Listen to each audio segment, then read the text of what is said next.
देखो हम लोग आज स्टार्ट करने जा रहे हैं अपने लेक्चर प्लान के अनुसार जो 12th का फर्स्ट चैप्टर है केमिस्ट्री में सॉल्यूशन। ठीक है, ओके सर। तो देखो सॉल्यूशन में आप कई सारी चीजों को पढ़ के आते हो कि नहीं आते हो, पहले बताओ। Yes sir. यहाँ पे सबसे पहले अगर सॉल्यूशन की बात करें तो उसको कैटेगराइज करेंगे हम। सबसे पहले बताओ, कौन बता रहे मुझे कि सॉल्यूशन क्या होता है? सॉल्यूशन, आप सॉल्यूशन किसे बोलते हो? सॉल्वेंट और सॉल्यूट का मिक्सचर। हाँ, सर होमोजेनियस मिक्सचर। हाँ, ये ज्यादा करेक्ट है। क्या होगा भाई? होमोजीनियस मिक्सचर बोलते हो सॉल्यूशन। जैसे होमोजीनियस की बात की जाए, अगर मान लो कि एक हमारा वाटर था, तो वाटर आपका क्या होता है भाई? सॉल्वेंट होता है। बोलो,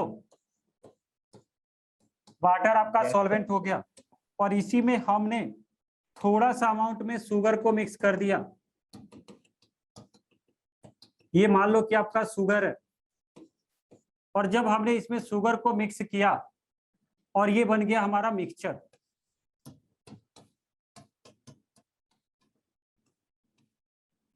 तो जो ये मिक्सचर बनेगा आपका, वह मिक्सचर सिर्फ और सिर्फ किसकी तरह दिखेगा? वाटर की तरह दिखेगा। इसमें कहीं पे भी आपको ये जो सॉल्यूशन है, इस सॉल्यूशन में कहीं पे भी आपको शुगर का जरा सा भी अमाउंट दिखाई नहीं देगा। आप घर पे बना के भी देखते हो, कहीं पे भी आपको दिखाई देता है क्या? No sir. हाँ, कई लोग कहेंगे कि भाई कलर बदल जाता है, सब कुछ थोड़ा सा दिखाई देता है, तो वह दिखाई नहीं देता क्योंकि जब भी मिक्स करते हो जो ट्रू सॉल्यूशन बनता है, उस ट्रू सॉल्यूशन की साइज इतनी छोटी होती है कि हम अपनी आंखों से नहीं देखते।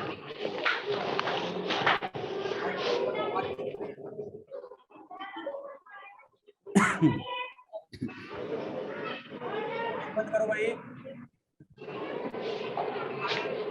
कर दो।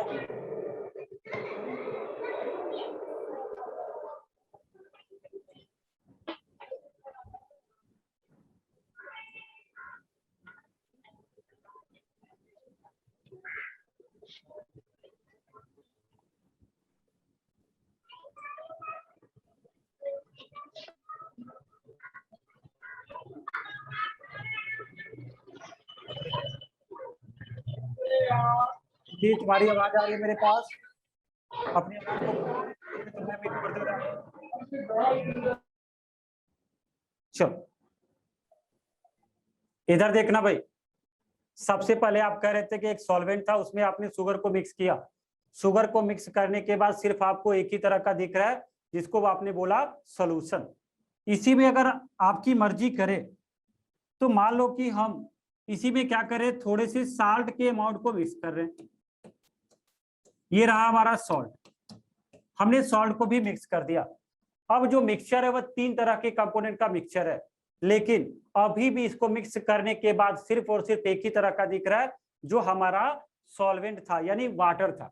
ठीक है, और इसी में हो सकता है कि आपका इच्छा करे भाई, आपकी इच्छा कुछ और की भी हो रही है। मान लो इसमें आप कुछ अमाउंट में लेमन को ऐड कर दो, ये लिक्विड है, इसको अगर ऐड करोगे तो अब जो कंपोनेंट है आपका इस सॉल्यूशन में टोटल 4 कंपोनेंट्स हो गए। एक तो आपका क्या था भाई? वाटर था। एक आपका कंपोनेंट क्या मिला? शुगर। दूसरा लेमन। कंपोनेंट 4 हो गए। अब देखो, जब 2 कंपोनेंट का कोई मिक्सचर होता है तो उसको आप बोलते हो, एक टर्म नाम देते हो बाइनरी सॉल्यूशन, और वही कंपोनेंट जब आपके 3 हो जाते हैं तो उसको क्या बोलते हो? Ternary solution. और कंपोनेंट 4 हो जाते हैं तो उसको बोलते हो क्वाटरनरी सॉल्यूशन। ठीक है, तो इस तरीके से अगर हम सॉल्यूशन को देखें, उनके कंपोनेंट के अकॉर्डिंग अगर क्लासिफाई किया जाए तो बाइनरी होता है, टर्नरी होता है और क्वाटरनरी होता है। ठीक है, लेकिन हम लोग जो मेन बातें कर रहे थे, ये बातें कर रहे थे कि जब कितने भी कंपोनेंट को क्यों ना मिक्स कर लिया जाए, उनको मिक्स करने के बाद अगर हमारा सिर्फ और सिर्फ एक कंपोनेंट की तरह सॉल्यूशन दिखाई दे, उसी को बोलते हैं होमोजेनियस मिक्सचर, या उसी को बोलते हैं ओनली वन फेज में सॉल्यूशन दिख रहा है, तो उसी को क्या नाम दे देंगे? सॉल्यूशन। तो हमने 4 कंपोनेंट को मिक्स किया और केवल एक कंपोनेंट यानी वाटर की तरह दिख रहा है, तो इसी को क्या बोलेंगे, सॉल्यूशन, या इसी को बोलेंगे homogeneous mixture. Homogeneous mixture, homogeneous mixture. और जो ये होमोजीनियस मिक्सचर होता है ये केवल एक फेज में होता है, यानी एक कंपोनेंट की तरह दिखाई देता है। ठीक है, तो ये चीज ध्यान में रखिएगा। अगर आपको सॉल्यूशन को डिफाइन करना होगा तो कैसे डिफाइन करोगे? कोई एक आदमी जल्दी बोलो। It is mixture of two और more component. It is mixture of two और more component which are mixed to form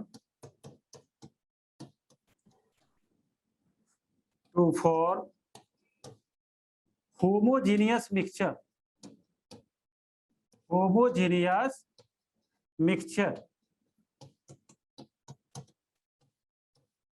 and this homogeneous mixture is called solution.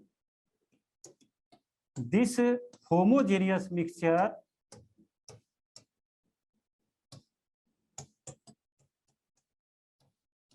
Sir अगर वो सॉल्यूशन हेटेरोजेनियस होगा तो फिर वो सॉल्यूशन ही कहलाएगा? सॉल्यूशन ही कहलाएगा, मिक्सचर कहलाता है। यही चीज तो आपको बताना चाह रहे थे, क्योंकि सबसे पहले सॉल्यूशन स्टार्ट करने से पहले इस बात को ध्यान रखिएगा, अगर आपका होमोजीनियस मिक्सचर होगा तभी सॉल्यूशन कहोगे। अगर होमोजीनियस मिक्सचर नहीं होगा तो वह मिक्सचर जरूर होगा लेकिन सॉल्यूशन नहीं होगा। ठीक है, तो नोट कर लो जल्दी से।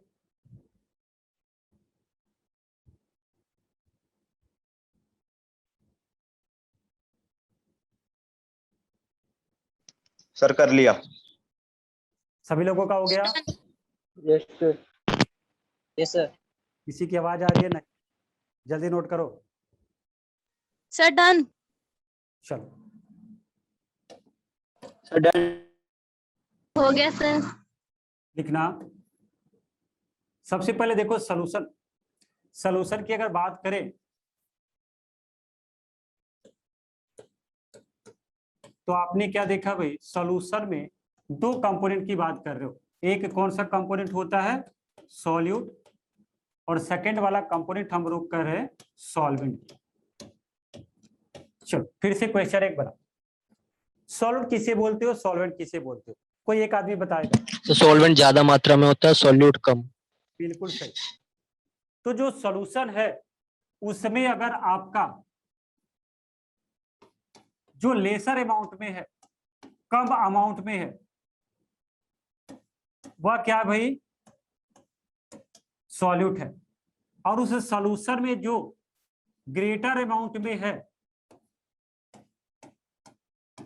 ग्रेटर अमाउंट में है, वह क्या है आपका, सॉल्वेंट है।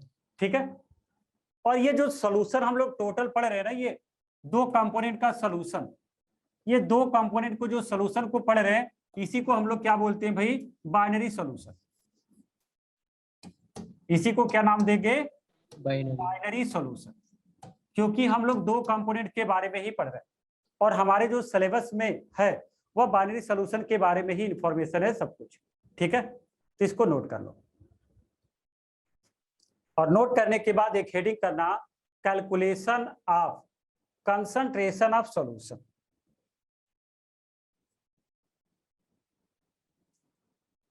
Calculation of concentration of solution. हाँ बोलो। सर एक बारी प्रीवियस पेज कर सकते हो, पीछा वाला पेज, एक डेफ लाइन रह गई थी। नहीं, अब उसको हमने डिलीट कर दिया था। Okay sir. स्लाइड नहीं है, स्लाइड वाला सिस्टम नहीं है कि जैसे एक पेज के बाद दूसरा है, हम एक ही पेज पे जैसे लिखते जा रहे हैं, आपको रफ करते जा रहे हैं, तो इसलिए फिर वापिस पेज नहीं आ पाएगा। हाँ, उस पेज को लाना है तो एक तरीका ये है कि जूम आईडी पे जब मैम से या सर से बात करोगे तो जो वीडियो लेक्चर है उसको प्रोवाइड कर देंगे, तो शुरू से उसमें मिल जाएगा। ये क्लियर हो गया भाई? आगे बढ़ा जाए, बोलो। Yes sir. Yes sir. चलो हेडिंग करते हैं, calculation of concentration of solution. और मुझे लगता है कि ये आप पढ़ के आते हो।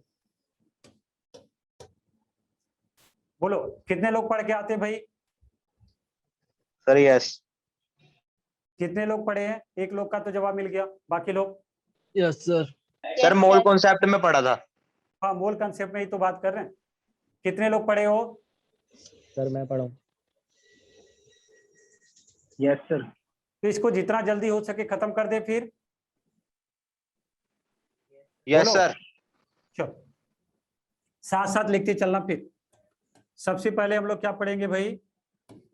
Percentage by mass, first method, या इसी को क्या बोलोगे? Percentage weight by weight. और ये होता है हमारा मास ऑफ सॉल्यूट अपान में होगा मास ऑफ सॉल्यूशन इनटू 100।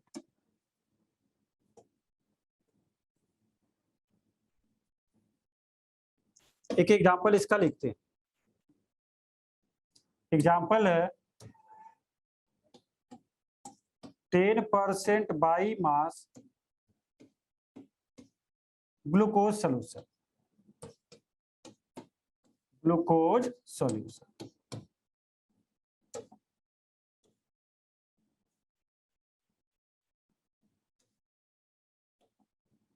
ठीक है, 10% बाई मास ग्लूकोज सॉल्यूशन का मतलब क्या लिख रहे हो भाई? कौन बता रहा है? 10 ग्राम ग्राम Mass. Glucose is present in 100 gram of solution. Present in 100 gram solution. ठीक है, दूसरा आ जाओ।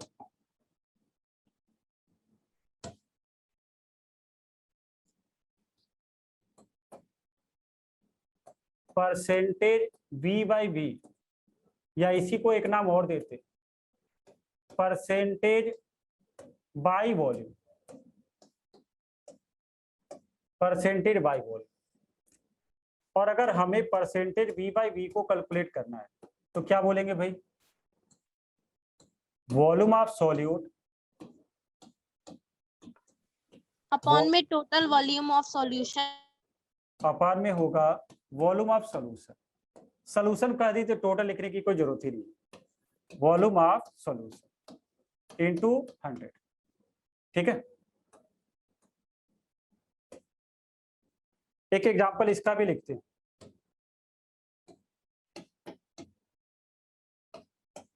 Ten percent by volume ethyl alcohol. 10% by volume ethyl alcohol. इसका मतलब क्या हुआ? 10 ml of ethyl alcohol present in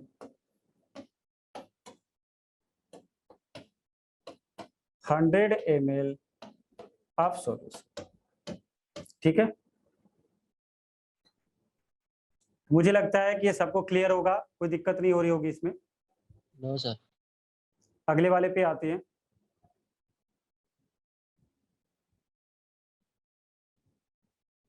रब कर दे फिर इसको। Yes, sir. चलो एक minute sir.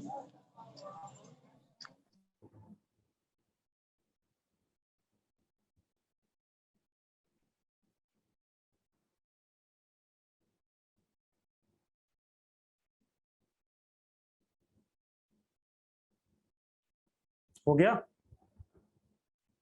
Yes, sir. Yes sir. चलो yes sir.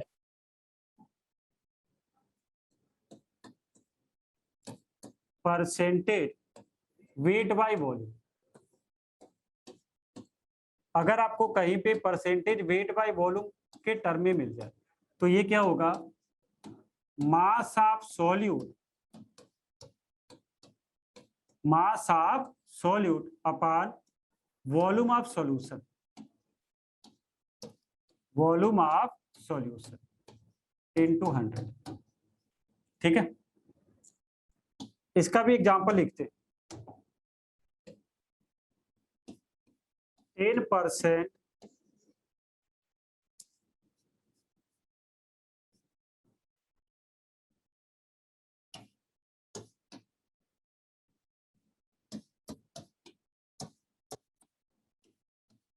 10% weight by volume NaOH solution. अब देखो इसमें क्या है, 10 gram NaOH is present in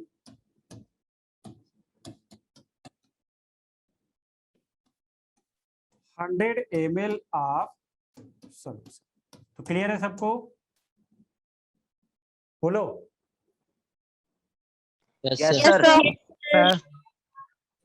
next आ जाओ भाई। नेक्स्ट आप पढ़ते हो कि मोलैरिटी क्या होता है। मोलैरिटी, मोलैरिटी को कैपिटल M से रिप्रेजेंट करते हैं, ठीक है। मोलैरिटी को कैपिटल M से रिप्रेजेंट किया जाता है। मोलैरिटी का डेफिनेशन कौन बता रहा है? The number of moles of solute dissolved in 1 liter of solution known as molarity of solution. तो जल्दी से लिख लो। It is numbers of mole of solute present इन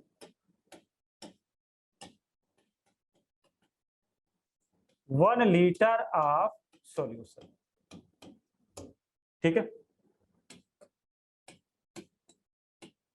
और मोलैरिटी को कैलकुलेट करने के लिए हम क्या देखेंगे भाई, फॉर्मूला जो होगा नंबर्स ऑफ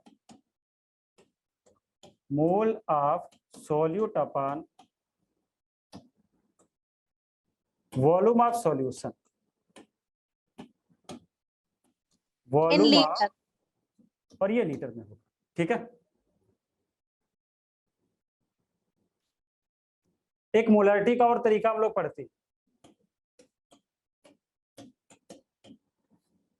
मोलैरिटी का एक और तरीका होता है परसेंटेज बाय मास, हमें सॉल्यूट का दिया होता है इनटू डेंसिटी इनटू 10 अपान में मोलर मास, ठीक है।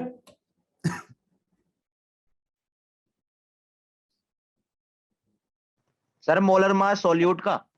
हाँ, मोलर मास सॉल्यूट का। तेरी परसेंटेज बाय मास सॉल्यूट का ही होता है, परसेंटेज बाय मास सॉल्यूट का होता है। सर मैं भी थोड़ा लेट जा रहा हूँ। दोबारा बताना वन लास्ट। सर डेंसिटी तो क्या है? डेंसिटी आपको दिया होता है उस सॉल्यूशन का। नहीं सर, डेंसिटी के आगे क्या है? डेंसिटी इंटू 10 लिखा हुआ है, दिखाई नहीं दे रहा? सर स्क्रीन ब्लर हो सर रही है थोड़ा इधर। ब्लर है। सर उस साइड की स्क्रीन ब्लर हो रही है। Yes sir. तो थोड़ा सा कलर चेंज करके हम उसको ऐसे लिख दे रहे हैं, अगर दिखाई दे। ब्लैक से लिखना सर, ब्लैक से दिख जाएगा। बैक से क्लियर आ रहा है? इसी से आ रहा है, इसी से आ रहा है सर। कोई सर तो वाइट वाइट से वाइट से ही visible आ है। रहे थे। यहाँ पे 10 लिखा है, हमने बता दे रहे हैं percentage by mass into 10 density into 10 अपान में मोलर मास है। सर ये सारी चीजें सॉल्यूट की है। हाँ, सॉल्यूट के बारे में हो गया। Yes sir. Yes, sir. चलो यस सर। एक जल्दी से क्वेश्चन बता दो।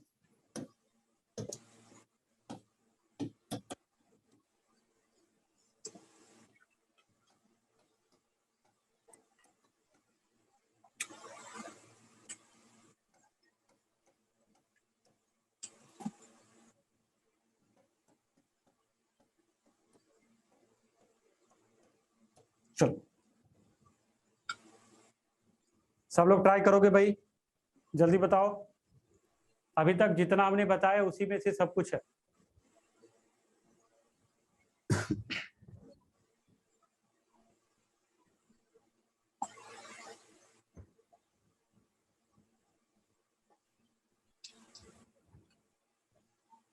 चलो देखो हम ही बताते हैं। 20% वेट बाय वॉल्यूम, तो 20% वेट बाय वॉल्यूम का मतलब ये है कि 20 ग्राम NaOH present in 100 ml solution में प्रेजेंट। यानी हमें क्या पता चल गया भाई, सॉल्यूशन का वॉल्यूम पता चल गया और सॉल्यूट का मास पता चल गया। जब हम मोलरिटी को कैलकुलेट करेंगे, मोलरिटी, तो मोलरिटी को कैलकुलेट करेंगे तो ये क्या होगा, मोलरिटी होता है mole upon volume of solution in litre, और मोल कैसे निकालोगे, मास अपान क्या होगा, molar mass molar mass, NaOH। ठीक है, अपान क्या होगा भाई, volume of solution, volume of solution, और ये लीटर में होना चाहिए। 5 आएगा सर आंसर। कितना आ रहा है, 5, सही है। Yes sir 5। 20/40, 20/40 करोगे तो क्या पता चल जाएगा, ये 40 लिखा है 90 की तरह दिख रहा होगा, 20/40 ऊपर लिख दे रहे हैं, तो 20/40 करोगे 5 आएगा। चलो रहे, तो 20/40 अपान क्या होगा, अपॉन 10 का 1 पावर, upon 10। तो आंसर 5 आ जाएगा। सर हाँ बोलो, सॉलिड स्टेट नहीं कराओगे आप? करवाएंगे, लेक्चर प्लान के अकॉर्डिंग जो है उसके अकॉर्डिंग चलेंगे, ओके। ठीक है। आपको लेक्चर प्लान मिल जाएगा अगर नहीं मिला होगा तो। और एक चीज और सब लोग ध्यान दोगे भाई, जितने लोग का फॉर्म इनकम्प्लीट है आप उसको बिल्कुल कंप्लीटली फिलअप कर दो। अगर आप नहीं करोगे तो फिर हो सकता है कि वीक से आपका क्लास कैंसिल हो जाए, आप अटेंड ना कर पाओ। तो इस चीज को ध्यान में रखना कि आप फॉर्म को फिलअप कर देना, जो भी इनकम्प्लीट जिनका भी फॉर्म होगा, इस बात का सब लोग। किसी का देखो भाई साउंड आ रहा है, म्यूट करो। सर 5m आएगा। हाँ 5 मोलर हो गया।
और आवाज नहीं आ रही। यस सर, सर, आवाज नहीं आ रही है आपकी। ये आवाज नहीं आ रही है? सर अब आ आवाज रही है। आ तो रही है, तुम्हारे नेटवर्क प्रॉब्लम होगी, हो सकता है। Find molality of 20% by mass NaOH solution. तो जल्दी से बता दो, कौन बता रहा है? 20% बाई मास NaOH सॉल्यूशन में सर, मोलालिटी बता दी है। Sir half. नहीं, ध्यान से देखो,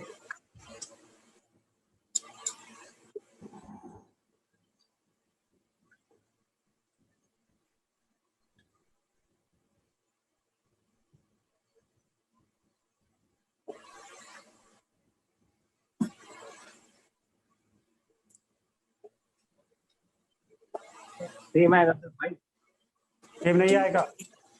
सबसे पहले देखना अभी आपको कुछ ही देर पहले बताया था 20% बाई मास का मतलब क्या है, पहले ये देख लो। 20% बाई मास, 20% बाई मास का ये हुआ कि 20 ग्राम। NaOH कहाँ पे प्रेजेंट है आपका, 100 ग्राम सॉल्यूशन। मोलरिटी का डेफिनेशन देखो क्या होता है, आप पढ़ के आते हो, सॉल्यूशन जो होता है वह सॉल्यूट प्लस सॉल्वेंट होता है, सॉल्यूट प्लस सॉल्वेंट, पढ़ के आते हो ना। Yes sir. यहाँ पे इसका जो डेफिनेशन है वह क्या है, 1 kg ऑफ सॉल्वेंट में आपको देखना है, और आप डायरेक्ट सॉल्यूशन में ही बता रहे हो। सॉल्यूशन अगर 100 है तो सॉल्यूट आपका 20 है, तो सॉल्वेंट का मास तो पहले कैलकुलेट करो। 80। ये तो कैलकुलेट करके आंसर बताई नहीं थी, तुम तो डायरेक्ट रखते वही वाला। अब ये पता चल गया कि सॉल्वेंट का मास कितना है, 80 ग्राम। अब इस वाले फॉर्मूले पे आते हैं, मोल को कैसे कैलकुलेट करोगे, मास अपान मोलर मास 20/40, सॉल्वेंट का मास कितना 80, इसको केजी में कन्वर्ट करने के लिए ग्राम से क्या करोगे, 10⁻³ अब जो आएगा वह क्या होगा भाई, ये वाला होगा आपका मोलरिटी। बताओ कितना आया सर 40 × 10⁻³ 40 × 10⁻³ आ रहा है, यहां से करो कितना आएगा 0.5, सर 25/4 आ रहा है। 80 इंटू यस सर 25/4 आ रहा है। ये आ रहा है 6.25। 6.25, सही है।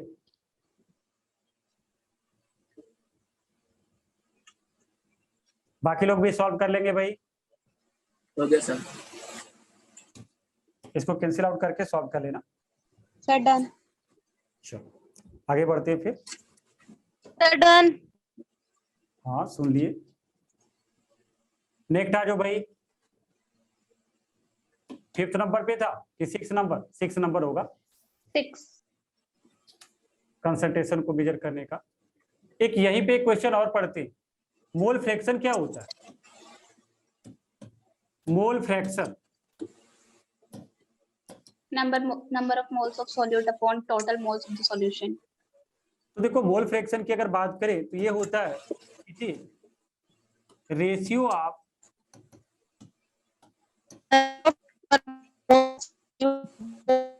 अपना वॉल्यूम कम करो, अने तो म्यूट कर दो, माइक बंद करो अपना। It is ratio of mole of one component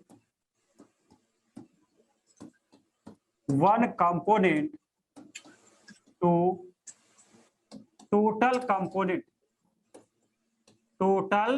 component present in solution,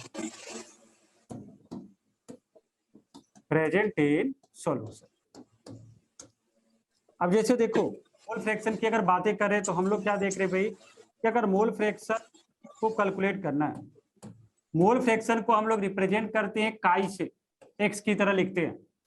तो मोल फ्रैक्शन ऑफ सॉल्वेंट क्या होगा, mole of solvent upon mole of solute plus mole of solvent, ठीक है। और इसी तरीके से अगर मोल फ्रैक्शन ऑफ सॉल्यूट कैलकुलेट करना होगा तो क्या कहोगे, मोल ऑफ सॉल्यूट अपॉन में क्या होगा, मोल of solute plus mole of solvent, ठीक है। तो देखो भाई मोल फ्रैक्शन को कैलकुलेट करने का बहुत ही आसान तरीका होता है, जो कंपोनेंट का मोल फ्रैक्शन पूछे उसको ऊपर रखोगे, टोटल कंपोनेंट को कहां पे रखोगे, नीचे रखोगे, ठीक है।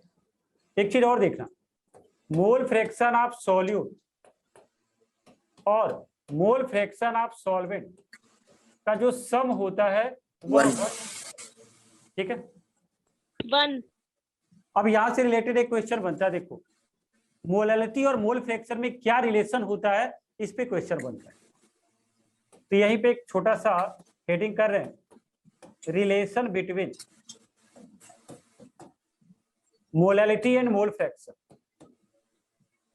मोलैलिटी एंड मोल फ्रैक्शन,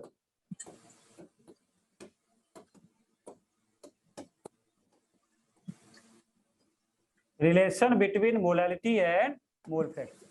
ठीक है, चलो इधर देखो, मोलैलिटी और मोल फ्रैक्शन में रिलेशन। अगर आपको मोलैलिटी को कैलकुलेट करना है,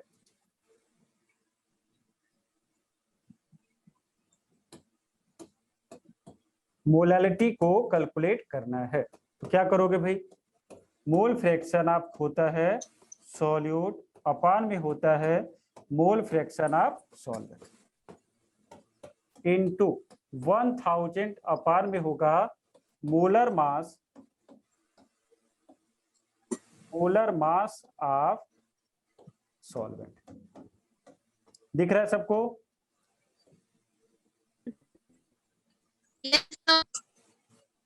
ये होता है आपका molality, mole fraction of solute upon mole fraction of solvent into 1000 अपान में molar mass of solvent. Sir ये रिलेशन कैसे आया? रिलेशन को देखो हम लोग कैलकुलेट करते हैं, जो ये फॉर्मूला हमारा है मोलैलिटी का और मोल फ्रैक्शन का, दोनों को अगर साथ में लेके चलते हैं तो उसी से रिलेशन आता है। मोल फ्रैक्शन यहां से अगर देखोगे तो क्या है, मोल फ्रैक्शन ऑफ सॉल्यूट उसके मोल अपन टोटल मोल, और ये भी क्या है उसके मोल अपन टोटल मोल। तो जो ही उस रिलेशन को लोगे तो मोलैलिटी अलग हो जाएगा, मोल फ्रैक्शन अलग हो जाएगा। तो ये थोड़ा सा डिराइव करना पड़ता है, उसकी जरूरत नहीं पड़ती, इसलिए हमने आपको डायरेक्ट हमने रिलेशन को लिखवा दिया। इस पे क्वेश्चन भी पूछा जाए।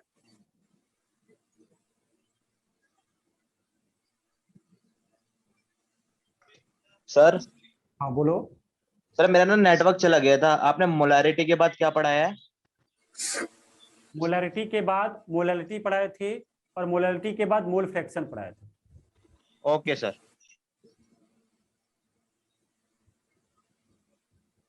ये नोट हो गया।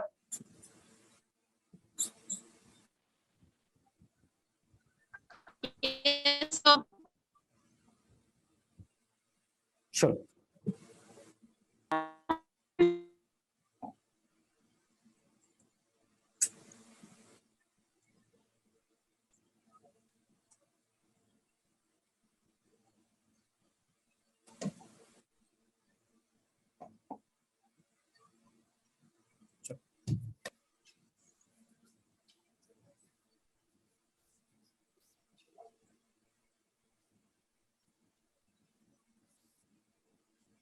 इधर देखना, एक क्वेश्चन है तुम्हारे सामने।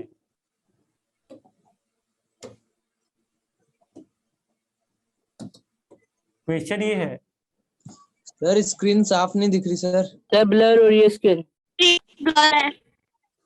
वह कैमरा ऑटो फोकस करता है तो इसकी वजह से हो सकता है। लो अब सही हो जाएगा, जब सामने आ जाएंगे तो सही हो जाएगा, थोड़ा बहुत इधर हो हो गया। जाएगा, कभी होते हैं तो हो जाता है। चलो इधर देखना, एक तुम्हारा सॉल्वेंट है बेंजीन, ठीक है, ये तुम्हारा क्या भाई सॉल्वेंट है, और इसमें हम आयोडीन को ला रहे हैं।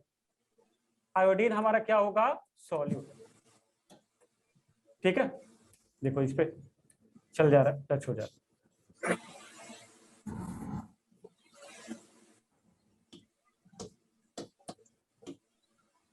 ये हमारा सॉल्वेंट है और यहाँ पे हम आयोडीन को मिक्स कर रहे हैं तो एक सोल्यूशन बनेगा।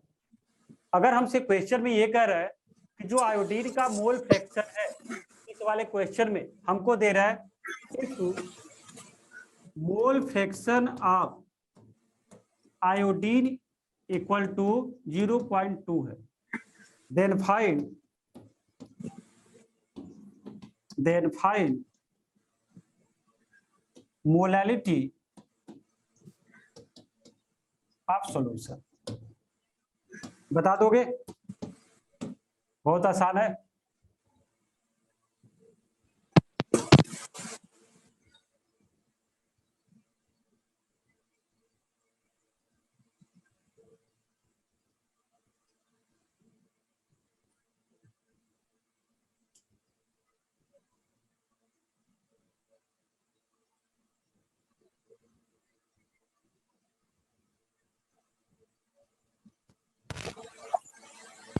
एक बार ट्राई करो।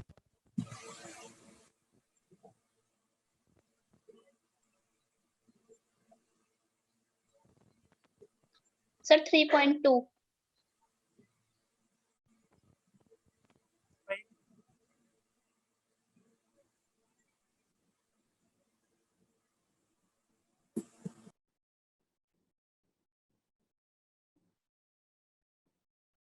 Sir, 100/39.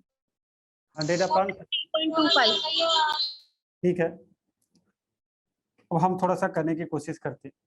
देखो रिलेशन हमारे पास सामने है। अगर सॉलिड का मोल तुमको पता चल गया तो सॉल्वेंट का ऑलरेडी पता चल जाएगा, क्योंकि अभी 0.8. 0.8 क्लियर है सबको। Yes sir. Molality equal to क्या होगा? 0.2 upon 0.8. Mole fraction of solvent. ये तो क्लियर है सबको। Yes sir. और इधर क्या भाई 1000 upon molecular weight of solvent. Solvent क्या है? बेंजीन। Benzene. बेंजीन का मॉलिक्यूलर वेट कितना होता है? 78। तो कैलकुलेट कर लेना कितना आ रहा है। इसको कैलकुलेट करने के बाद ये 1/4 हो जाएगा। 3.205. तो 3.25 के अकॉर्डिंग आ रहा है उसी के Sir, लिए 3.205. वॉल्यूम थोड़ा सा कम कर लो, बहुत ज्यादा आवाज आ रही है। सर लास्ट में इसको मोलल कहेंगे ना, 3.205 मोलल। मोलल बोलेंगे, मोलल। ठीक है सर। सिंपल रिप्रेजेंटेशन छोटा एम। क्या कर रहे हो, क्या कर रहे हो? छोटा एम लगाएंगे लास्ट में। Small M. मोलैलिटी को स्मॉल एम से रिप्रेजेंट करते हैं। ये हो गया। Yes sir. एक रिलेशन देखो और पूछा जाता है। पहले आ जाओ कि नॉर्मेलिटी क्या होता है, रफ करें फिर।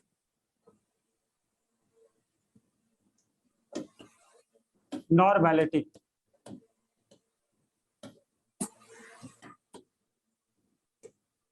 नॉर्मेलिटी को कैपिटल एन से रिप्रेजेंट किया जाता है, ठीक है।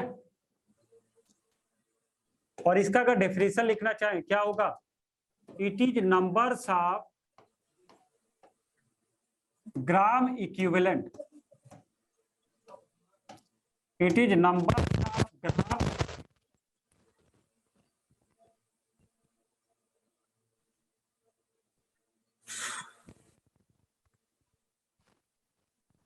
सर साउंड नहीं आ रहा।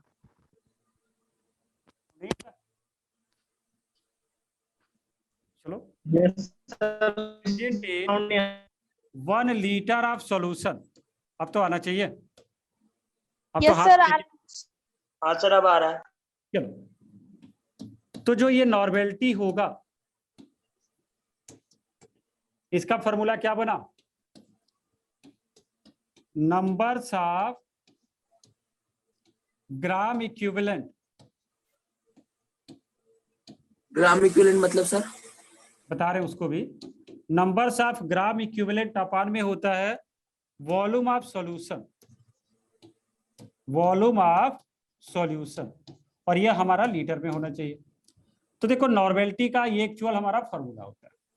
लेकिन अब जब इस वाले फॉर्मूले में हम देखें तो सबसे पहले हमारे पास सवाल ये आया कि ग्राम इक्विवेलेंट क्या होता है, जैसे कि तुमने पूछा। अगर हम ग्राम इक्विवेलेंट की बात करें तो सबसे नॉर्मेलिटी को तो तब कैलकुलेट करेंगे जब हमें ग्राम इक्विवेलेंट आता हो। तो अब आ जाओ ग्राम इक्विवेलेंट पे। ग्राम इक्विवेलेंट,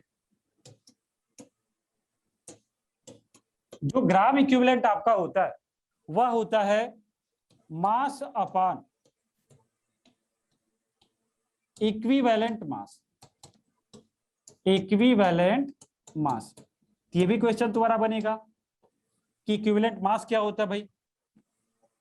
इक्विवेलेंट मास पता है? Sir molecular mass upon N factor. बिल्कुल सही।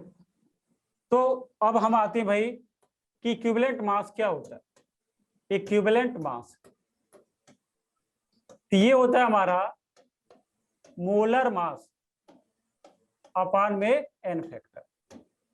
और फिर एक क्वेश्चन बना कि जब तक आप एन फैक्टर को कैलकुलेट नहीं कर लोगे, इस एन फैक्टर को, तब तक आप ये वाला नॉर्मेलिटी कैलकुलेट नहीं कर पाओगे। इक्विवेलेंट मास कैलकुलेट नहीं कर पाओगे। अब सुनो, एन फैक्टर क्या हो सकता है आपका? एन फैक्टर आपका हो सकता है कि चार्ज हो, एन फैक्टर हो सकता है कि आपका ऑक्सीडेशन स्टेट हो, ऑक्सीडेशन स्टेट। एन फैक्टर आपका हो सकता है कि चेंज इन ऑक्सीडेशन स्टेट हो, चेंज इन ऑक्सीडेशन स्टेट। और एन फैक्टर आपका हो सकता है कि आपकी बेसिसिटी हो, जब किसी कंपाउंड का फॉर्मूला को स्ट्रक्चर के रूप में ड्रा करते हो तब, या हो सकता है कि एसिडिटी। अब आते हैं तो एक एक करके देखते हैं कि एन फैक्टर को कैसे कैलकुलेट किया जाता है, तब फिर आगे बढ़ेंगे। ठीक है, पहले इतना नोट कर लो तब फिर आगे बढ़ेंगे।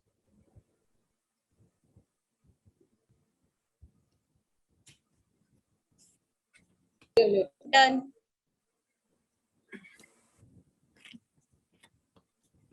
Sir, wait. इसको रफ कर दें। Yes, sir. Yes, sir. चलो, सबसे पहले हमारे पास क्या आया था भाई? चार्ज। देखो कई बार हमें चार्ज की जरूरत जो पड़ती है वह डायरेक्ट लिखा हुआ मिलता है, या हम उसमें देख लेते हैं। जैसे अगर तुम्हारे पास मैग्नीशियम है और इस पे +2 चार्ज है, अगर तुमसे कोई पूछे कि बताओ एन फैक्टर इसकी कितनी है, तो क्या कहोगे? 2 है। कई बार एल्युमिनियम जो है उस पे चार्ज जो लिखा हो तो उसी की हेल्प से एन फैक्टर को कैलकुलेट करते हैं। तो एल्युमिनियम पे कितना चार्ज है भाई? +3। तो एन फैक्टर की वैल्यू कितनी हो गई? 3।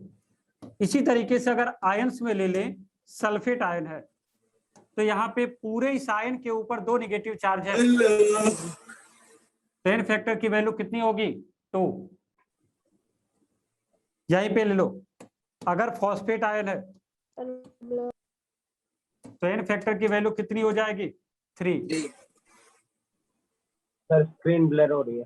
कोई बात नहीं, बीच में आ जा रहा है, अपने आप सही हो जाएगा। इधर देखो, अगर यही तुमसे नाइट्रेट आयन के बारे में कहे तो बताओ एन फैक्टर कितना होगा? 1। -1 अपना -1 अपनी वॉल्यूम थोड़ा कम करो, तुम्हारी आवाज बहुत आती है। सर 1 होगा या -1?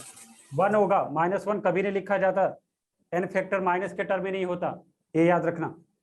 इसके बाद आ जाते भाई ऑक्सीडेशन स्टेट या चेंज इन ऑक्सीडेशन स्टेट पे।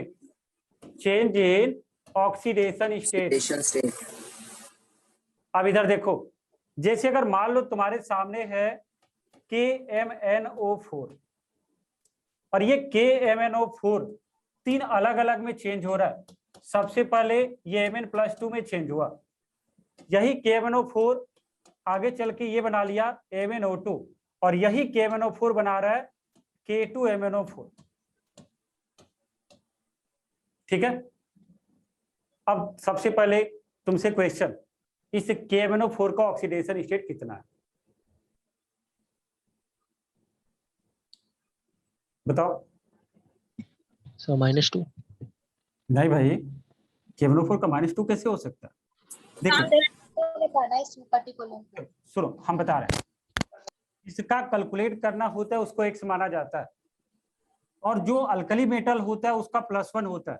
तो पोटेशियम जो है फर्स्ट ए ग्रुप के अंदर आता है, hydrogen, sodium, potassium, rubidium, caesium, ये सब फर्स्ट ए के एलिमेंट्स हैं और उनका ऑक्सीडेशन स्टेट +1 होता है।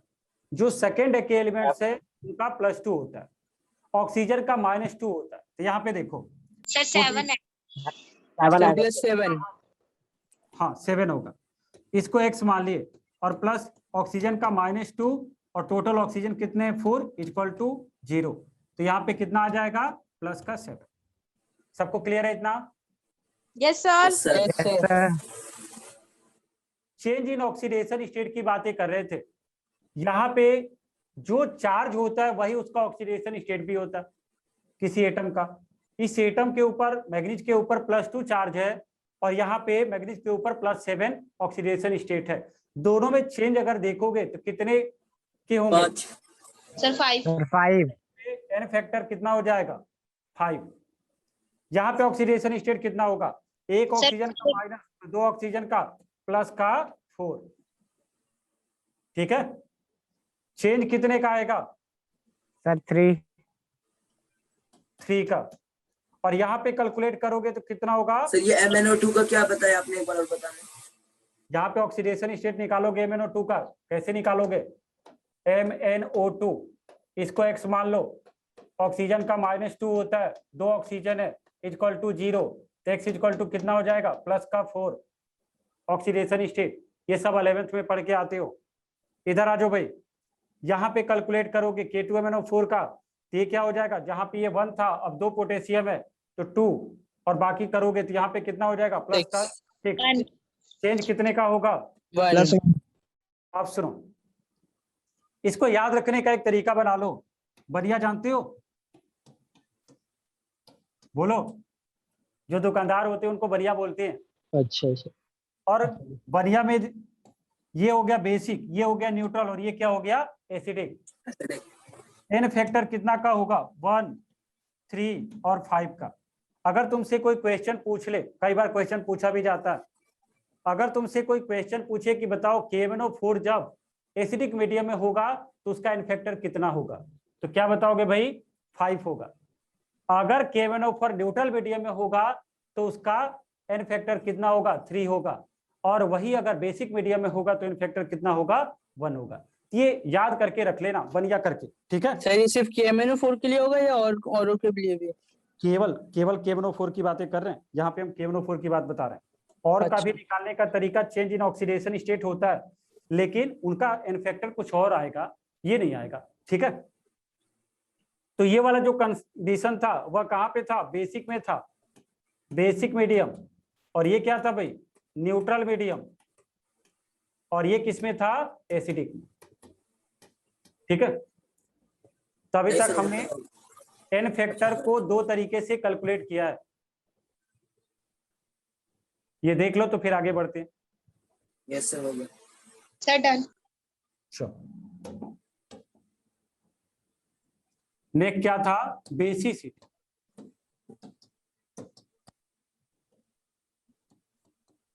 जैसे H2SO4 है, Na2SO4 है, Na3PO4 है, एक और ले लो K2Cr2O7। ठीक है, देखो जब हमें सॉल्ट गिवन हो तो हम लोग क्या करते हैं? उसके स्ट्रक्चर को ड्रा करते हैं या उस पर ये देखते हैं उस टोटल मॉलिक्यूल के ऊपर कितने चार्ज हमारे आ रहे हैं, क्या बेसिसिटी देखते हैं या एसिडिटी देखते हैं।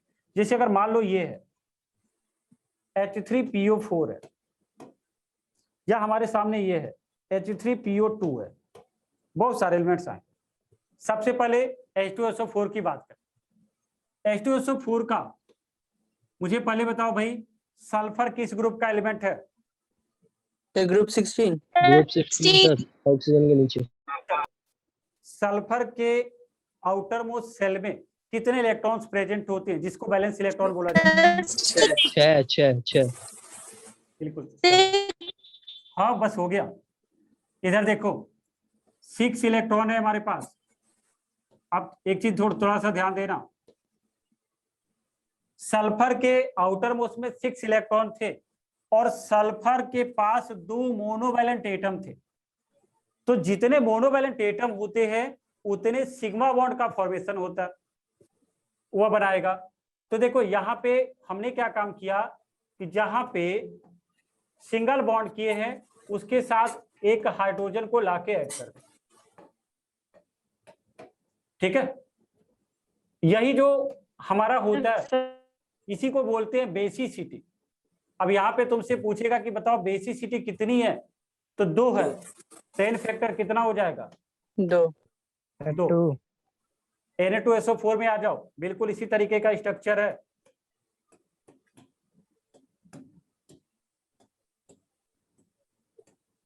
ठीक है, बिल्कुल यही स्ट्रक्चर है, लेकिन ये सॉल्ट के फॉर्म में है।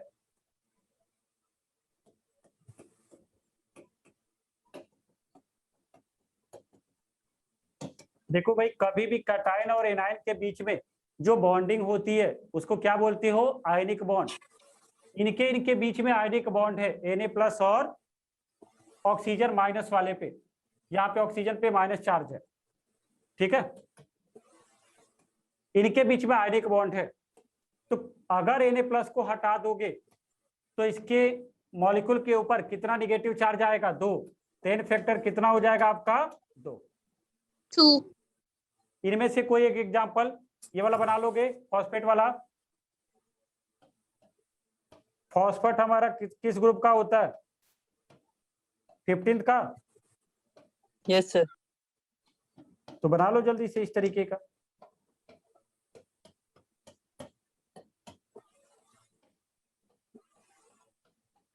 ये सब आयनिक बॉन्ड है, यहाँ पे आयनिक बॉन्ड, यहाँ पे भी आयनिक, यहाँ पे भी आयनिक ही होगा। तो यहाँ पे कितने चार्ज आएंगे आपके? 3। 10 फैक्टर की वैल्यू आपकी कितनी हो जाएगी? 3। K2Cr2O7 बना लो।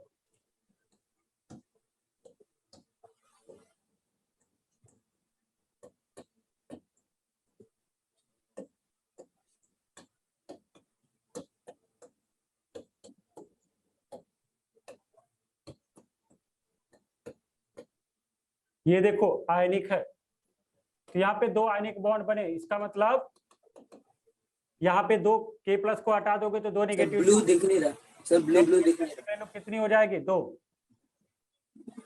दिख नहीं रहा सर? ब्लू वाली लाइन सर ब्लू वाला नहीं दिख रहा। कोई बात नहीं, ये वाली डबल बॉन्ड है जहां पे हम बना रहे हैं, ठीक है। ये O माइनस वाला है, एक नेगेटिव चार्ज है इसके ऊपर, O माइनस है। अब दिखाई दे रहा है? Yes sir. Yes, sir. n factor कितना हो गया? 2। मुझे कौन बता रहा है H3PO4 और H3PO2 में कितना होगा? H3PO4 में 3 होगा, और H3PO2 में? उसमें भी सर 3। नहीं, फिर से देखो, चेक करो।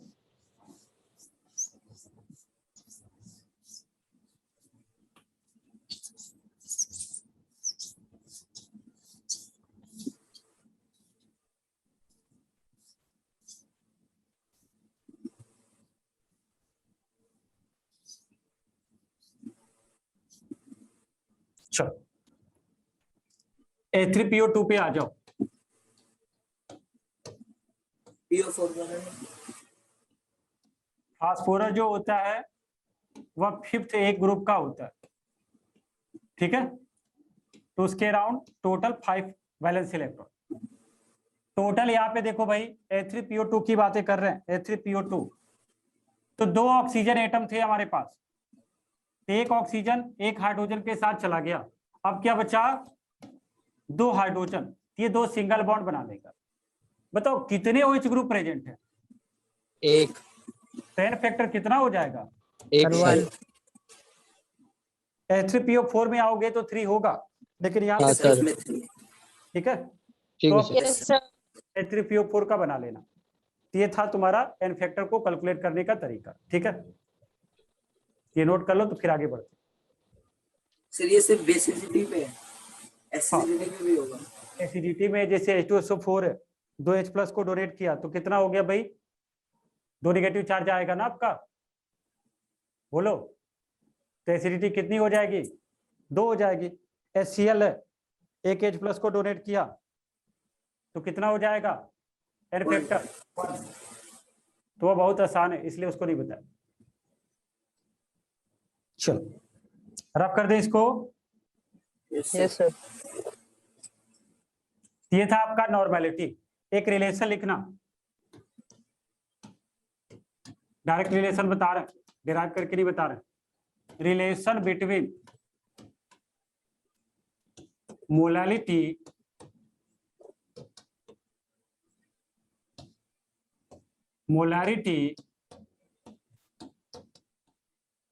And mole fraction, sorry, and density, इनके बीच में रिलेशन देख रहे हैं। इस पे डायरेक्ट क्वेश्चन आता है, इसलिए आपको बता भी रहे।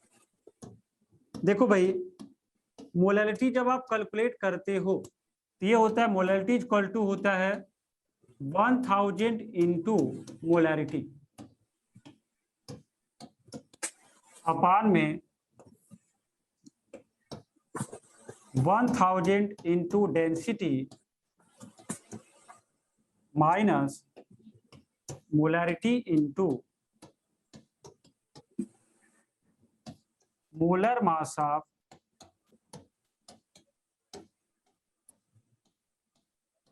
सॉल्यूट।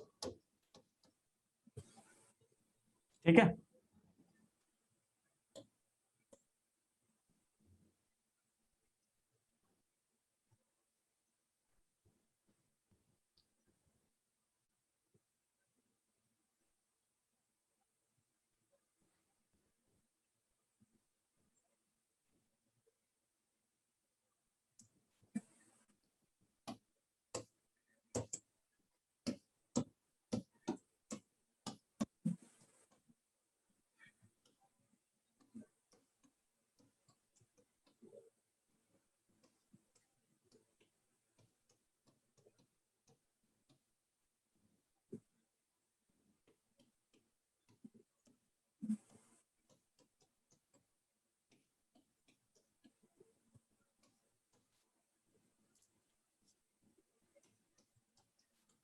सर आपकी वॉइस नहीं आ रही।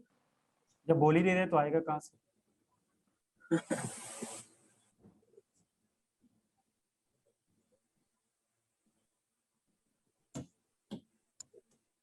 एक क्वेश्चन नोट कर रहे हैं, नोट करके फिर बोल रहे हैं।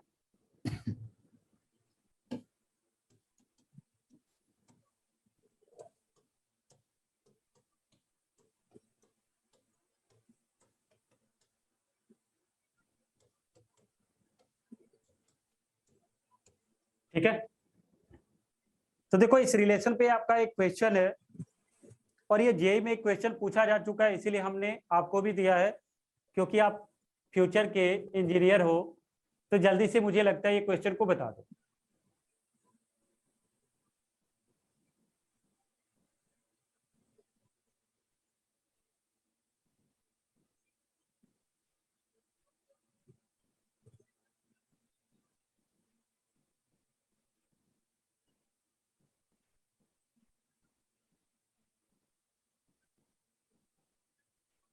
कितने लोग क्वेश्चन को कर लोगे? कर लेंगे सर। कर लोगे? ठीक है, एक बार ट्राई करो जल्दी से। अगर फिर आप थोड़ा सा दिक्कत करते हो तो फिर हम आपको बता देंगे, या अगर आपको हिंट की जरूरत हो तो बोलो, बता दे। एल्यूमिनियम का 23 होता है ना मोलर मास। तो एल्युमिनियम का मोलर मास की बात करो? तो वो इसका मास पूरा मोलर मास कितना होगा? 26 होगा ना। एल्युमिनियम का 27 होता है एक का, तो दो का हो जाएगा 54। सल्फर का होता है 32, ऑक्सीजन का होता है 16 एक के लिए, तो 4 के लिए मल्टीप्लाई करके देख लो कितना आ रहा है टोटल।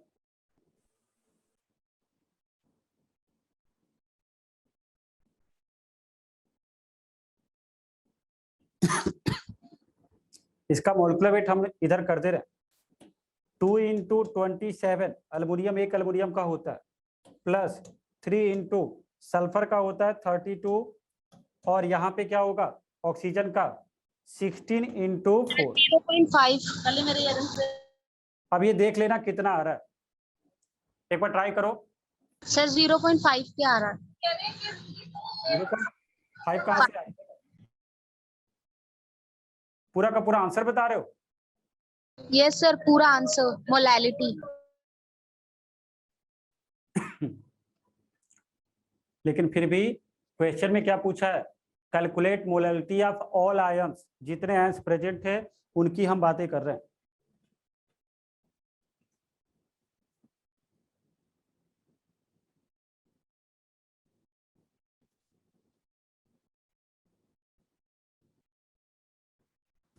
बता दें क्या क्वेश्चन को? चलो देखो हम बता दे रहे हैं। ऊपर वाला फॉर्मूला रफ कर दे रहे हैं, आपके दिमाग में फॉर्मूला या आप कॉपी पे नोट कर चुके होंगे। ठीक है,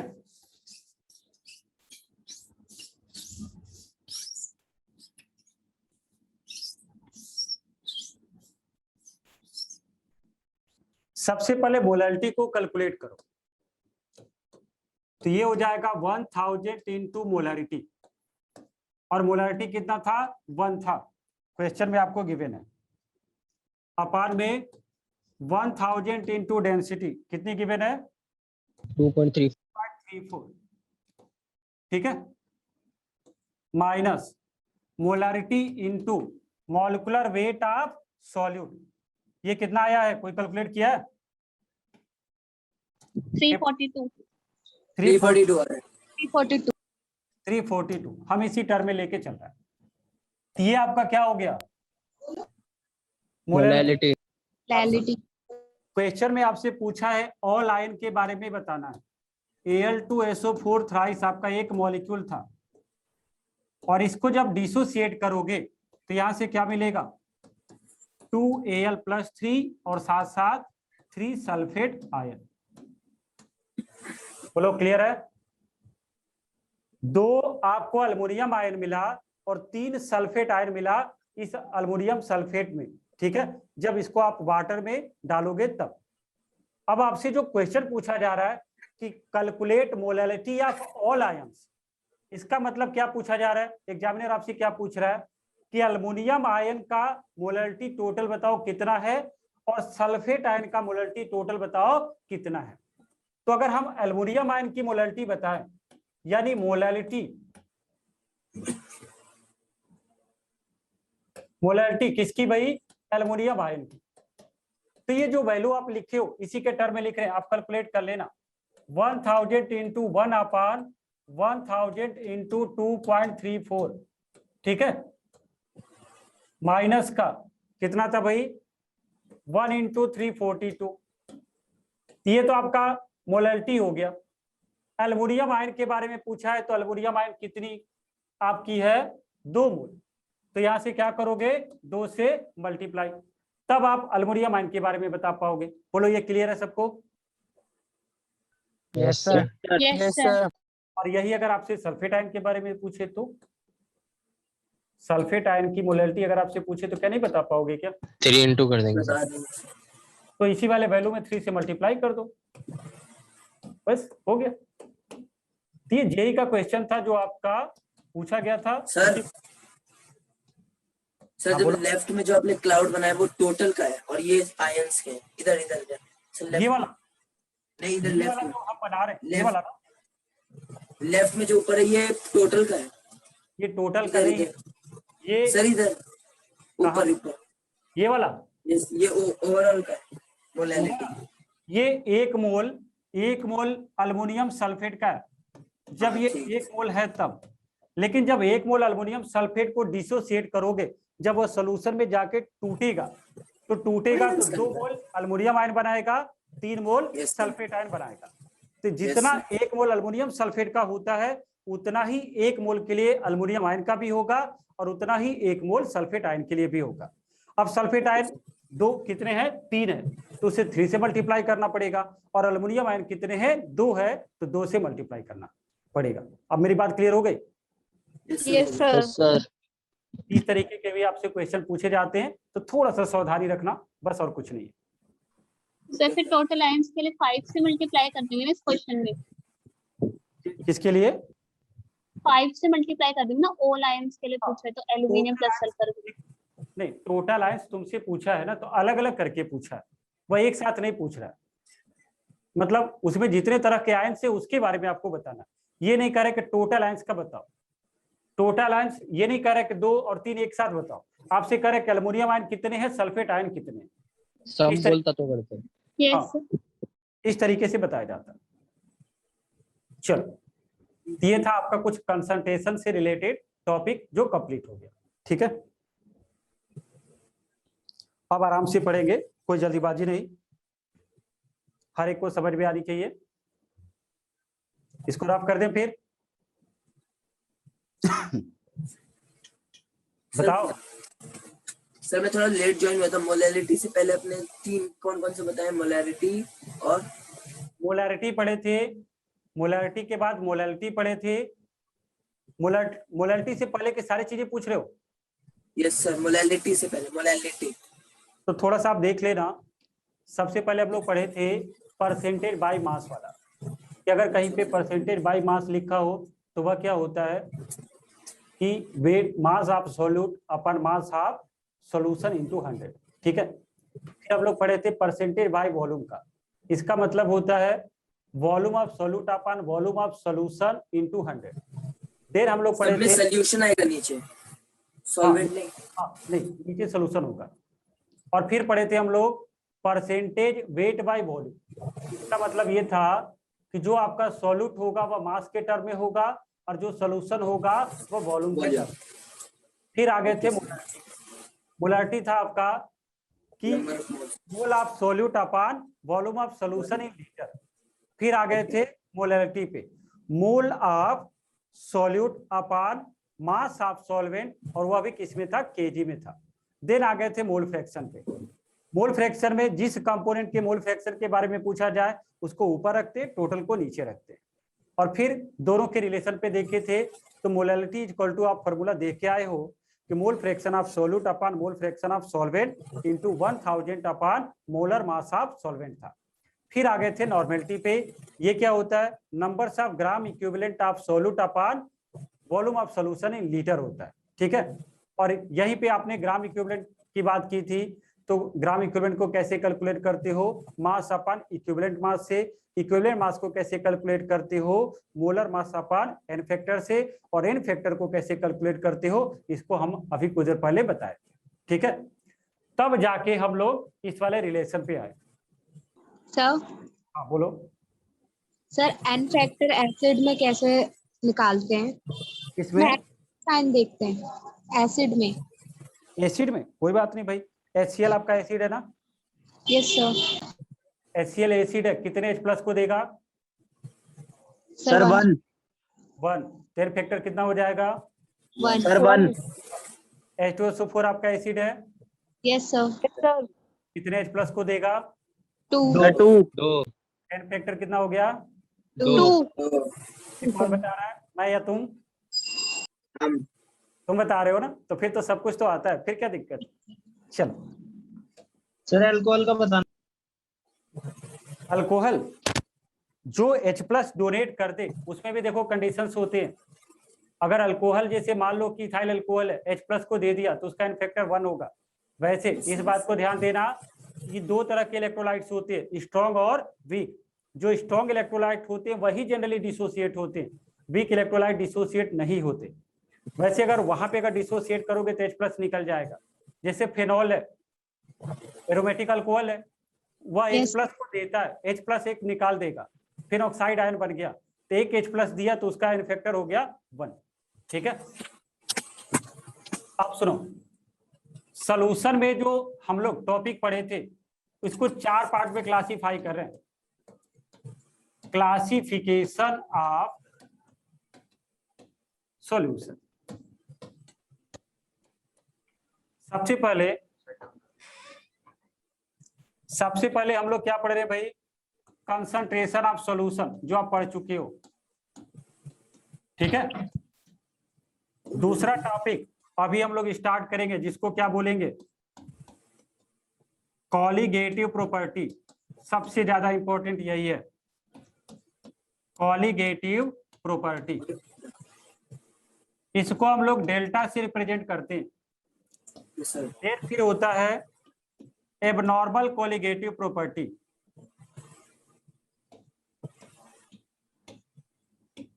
abnormal colligative property.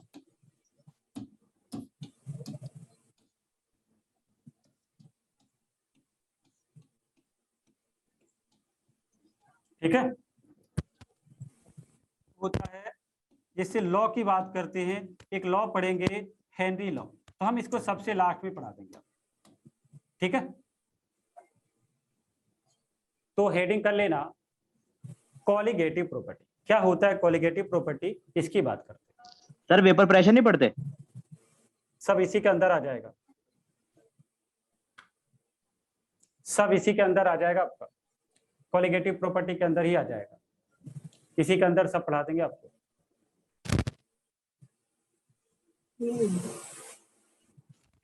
Colligative property बोलो, इसको रफ कर रहे हैं फिर।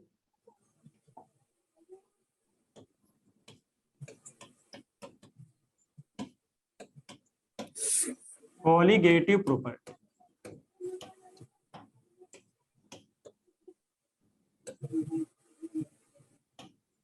देख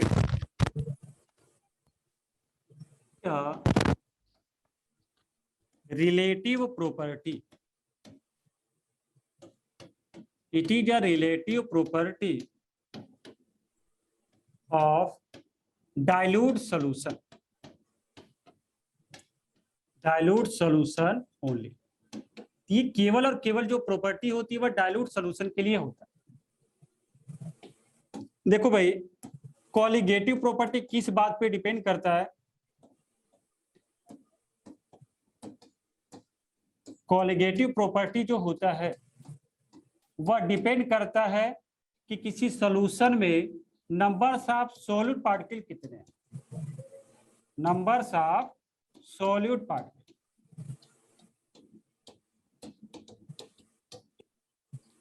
तो colligative property directly proportional to होता है नंबर्स ऑफ सॉल्यूट पार्टिकल। और ये पार्टिकल क्या हो सकता है? देखो थोड़ा सा, ये पार्टिकल कहीं एटम के फॉर्म में हो सकता है, ये पार्टिकल कहीं पे आपको मॉलिक्यूल के फॉर्म में भी मिलेगा, और यही पार्टिकल आपको कहीं पे आयंस के फॉर्म में भी मिलेगा। तो पार्टिकल आपका एटम, मॉलिक्यूल, आयंस कुछ भी हो सकता है। अब इधर देखना, एक एग्जांपल हम ले रहे हैं, 1 molar urea, 1 molar NaCl, 1 molar barium chloride और 1 मोलर एल्युमिनियम क्लोराइड, और यहीं पे है 1 मोलर एल्युमिनियम सल्फेट। सब में आपको कैलकुलेट करना पड़ेगा कि नंबर्स ऑफ सॉल्यूट पार्टिकल कितने हैं।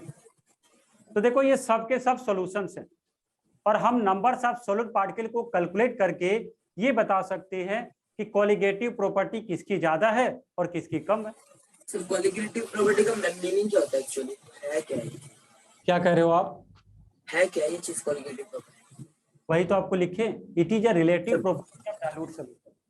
डाइल्यूट सॉल्यूशन की रिलेटिव प्रॉपर्टी होती है, और कैसे उस रिलेटिव प्रॉपर्टी को आप जानते हो? नंबर्स ऑफ सॉल्यूट पार्टिकल से। नंबर्स ऑफ सॉल्यूट पार्टिकल के ऊपर ही डिपेंड करता है कि आपका जो डाइल्यूट सॉल्यूशन की प्रॉपर्टी है वह बढ़ेगी या घटेगी। जैसे अगर कोई सॉल्यूशन है आपका, और उस सॉल्यूशन में आपने नंबर्स ऑफ सॉल्यूट पार्टिकल को बढ़ा दिया, और एक सॉल्यूशन आपके पास ऐसा है कि जिसमें नंबर्स ऑफ सॉल्यूट पार्टिकल कैसा है? कम है।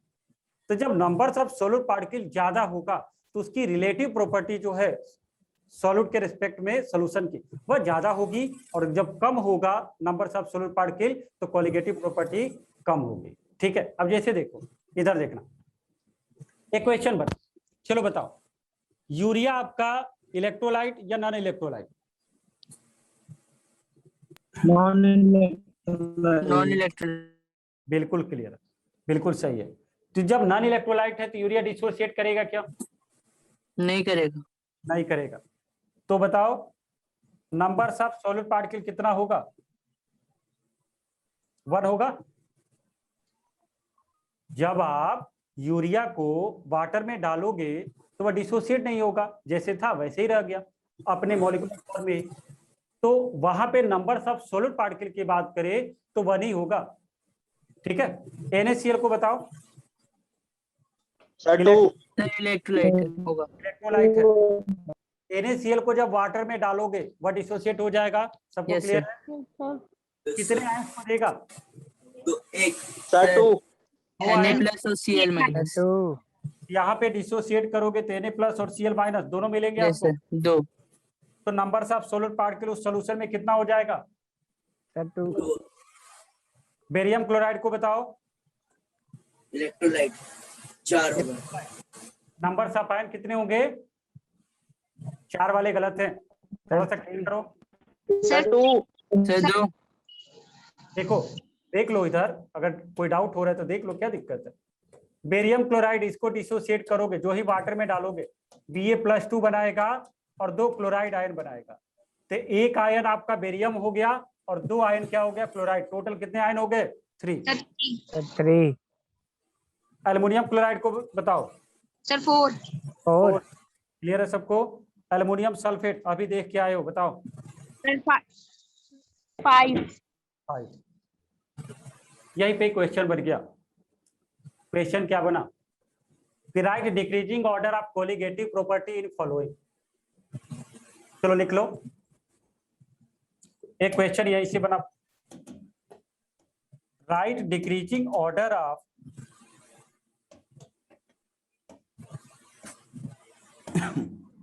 Right decreasing order of colligative property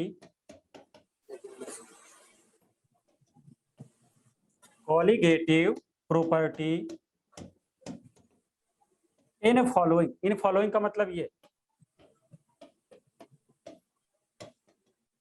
तो क्या बता नहीं सकते क्या, बोलो,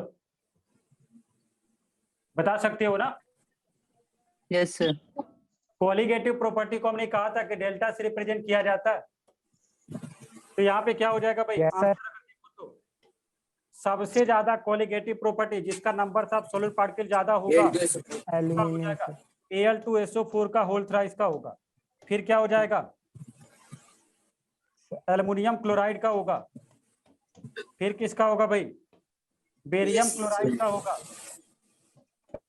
बैरियम क्लोराइड NaCl का।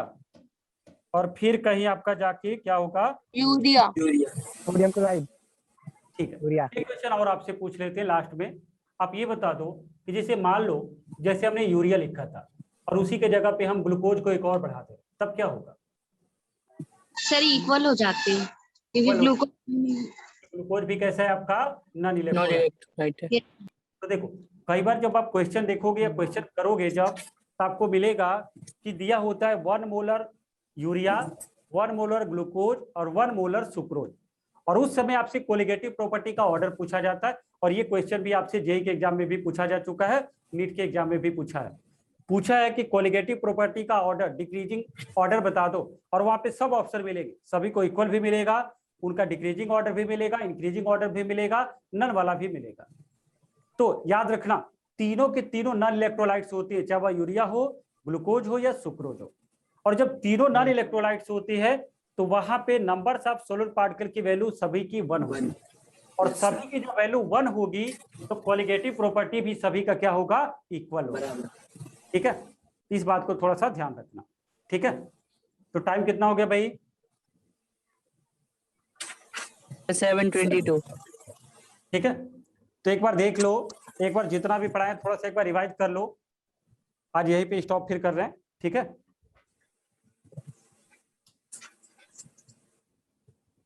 नेक्स्ट क्लास में कौन सा टॉपिक होगा। कोलिगेटिव प्रॉपर्टी जब स्टार्ट करेंगे, कोलिगेटिव प्रॉपर्टी भी 4 टाइप्स के होते हैं, चाहे लिख ही लो, इसको रफ कर दे फिर। Yes sir. Yes sir. Yes sir. चलो लिखना, classification of colligative property. Classification of colligative property.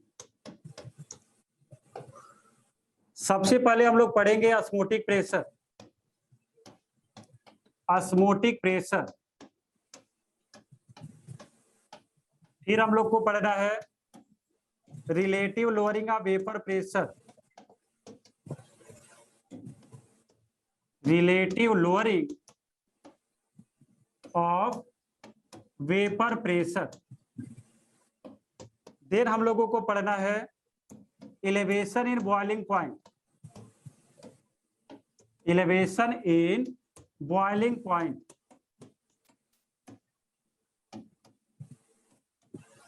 और 4th नंबर पे हम लोग पढ़ेंगे depression in freezing point. Depression in freezing point.